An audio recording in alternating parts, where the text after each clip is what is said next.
27 de marzo de 2021. Primera lectura. Lectura de la profecía de Ezequiel, capítulo 37 versículo 21 hasta el 28.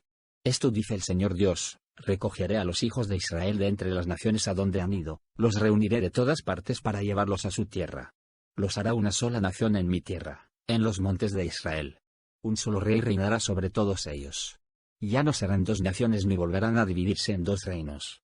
No volverán a contaminarse con sus ídolos, sus acciones detestables y todas sus transgresiones.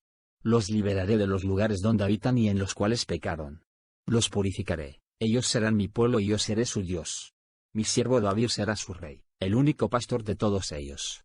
Caminarán según mis preceptos, cumplirán mis prescripciones y las pondrán en práctica. Habitarán en la tierra que yo di a mi siervo Jacob, en la que habitaron sus padres, ahí habitarán ellos, sus hijos y los hijos de sus hijos para siempre, y mi siervo David será su príncipe para siempre. Haré con ellos una alianza de paz, una alianza eterna.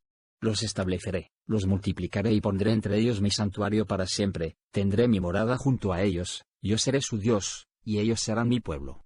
Y reconocerán las naciones que yo soy el Señor que consagra a Israel, cuando esté mi santuario en medio de ellos para siempre.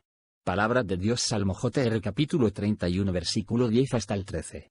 El Señor nos guardará como un pastor a su rebaño. Escuchad, pueblos, la palabra del Señor, anunciadla a las islas remotas, el que dispersó a Israel lo reunirá, lo guardará como un pastor a su rebaño.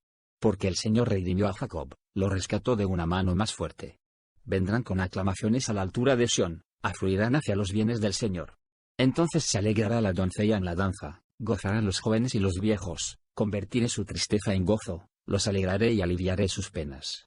Evangelio. Lectura del Santo Evangelio según San Juan capítulo 11 versículo 45 hasta el 57. En aquel tiempo, muchos judíos que habían venido a casa de María, al ver lo que había hecho Jesús, creyeron en él. Pero algunos acudieron a los fariseos y les contaron lo que había hecho Jesús. Los sumos sacerdotes y los fariseos convocaron el Sanedrín y dijeron: ¿qué hacemos? Este hombre hace muchos signos. Si lo dejamos seguir, todos creerán en él, y vendrán los romanos y nos destruirán el lugar santo y la nación. Uno de ellos, Caifás, que era sumo sacerdote aquel año, les dijo: vosotros no entendéis ni palabra, no comprendéis que os conviene que uno muera por el pueblo, y que no perezca la nación entera. Esto no lo dijo por propio impulso, sino que, por ser sumo sacerdote aquel año, habló proféticamente, anunciando que Jesús iba a morir por la nación, y no solo por la nación, sino también para reunir a los hijos de Dios dispersos. Y aquel día decidieron darle muerte. Por eso Jesús ya no andaba públicamente entre los judíos, sino que se retiró a la región vecina al desierto, a una ciudad llamada Efraín, y pasaba ahí el tiempo con los discípulos. Se acercaba la Pascua de los judíos, y muchos de aquella región subían a Jerusalén, antes de la Pascua, para purificarse. Buscaban a Jesús y, estando en el templo, se preguntaban: ¿qué os parece? ¿Vendrá a la fiesta? Los sumos sacerdotes y fariseos habían mandado que el que se enterase de dónde estaba les avisara para prenderlo.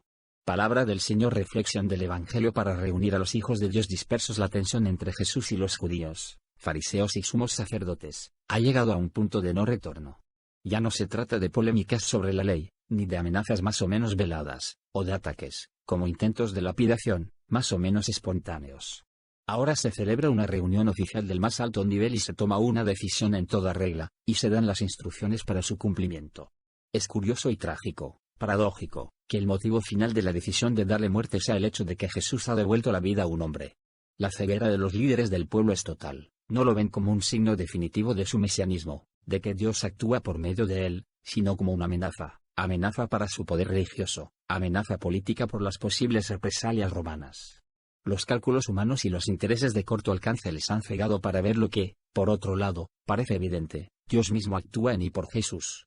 Juan, que siempre juega en dos planos, el de la comprensión meramente humana, y la de los planes de Dios. Mis pensamientos no son vuestros pensamientos, y mis caminos no son vuestros caminos, dice el Señor. Is 55:8. Ven las palabras de Caifás, que pronuncia la sentencia de muerte de Jesús, un oráculo profético, que trasciende por completo la intención del sumo sacerdote. Siendo de aquí abajo, decide la muerte de Jesús por cálculos políticos y religiosos, pero, por el cargo que ocupa, que proviene de ahí arriba, expresa el verdadero sentido de esa muerte. Sin quererlo ni pensarlo, da en el clavo: Jesús va a morir por todo el pueblo, y no solo, sino que iba a reunir a los hijos de Dios dispersos. Es altamente significativo que la profecía de Ezequiel no se refiera a Judá, sino a Israel, que se había dispersado definitivamente casi 200 años antes de la deportación de Babilonia. Israel había dejado de existir como pueblo, se había disuelto entre todas las naciones.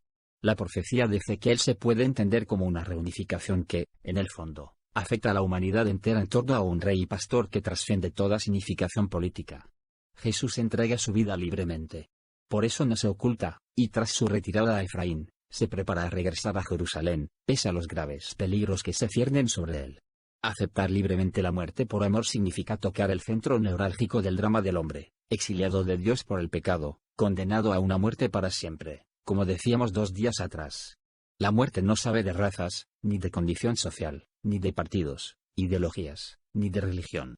Yendo libremente hacia la muerte, Jesús se adentra en el lugar en el que todos sin excepción somos iguales. Solo dando la vida es posible reunir a todos los seres humanos dispersos en una familia nueva, la de los hijos de Dios. Jesús se apresta a volver a Jerusalén. Nosotros, discípulos suyos, debemos estar dispuestos a acompañarlo, a ser testigos de su pasión, para poder proclamar después su resurrección. Mañana, Domingo de Ramos, nos adentramos en la Semana Santa, el giro decisivo de la historia de la humanidad. Ya están pisando nuestros pies tus umbrales, Jerusalén. Sal 122, 2, sábado, 27 de marzo de 2021. Primera lectura. Lectura de la profecía de Ezequiel, capítulo 37 versículo 21 hasta el 28. Esto dice el Señor Dios: recogeré a los hijos de Israel de entre las naciones a donde han ido, los reuniré de todas partes para llevarlos a su tierra. Los hará una sola nación en mi tierra, en los montes de Israel. Un solo rey reinará sobre todos.